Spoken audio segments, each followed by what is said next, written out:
ભરૂચ જિલ્લામાં વાગરાના ઓછણ ગામે નજીવી બાબતે બે જૂથો બાખડતા પોલીસે 11 લોકો વિરુદ્ધ ફરિયાદ નોંધવામાં આવી છે।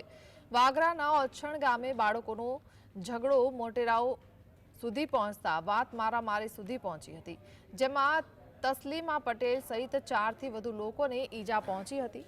તેઓને વાગરા પ્રાથમિક આરોગ્ય કેન્દ્રમાં ખસેડવામાં આવ્યા હતા, જ્યાંથી તેમને વધુ સારવાર અર્થે ભરૂચ ખાતે ખાનગી હોસ્પિટલમાં ખસેડવામાં આવ્યા હતા, જેથી ગામમાં ચુસ્ત પોલીસ બંદોબસ્ત ગોઠવી દેવામાં આવ્યો હતો, જેના પગલે ઓછણ ગામ પોલીસ છાવણીમાં ફેરવાયું હતું।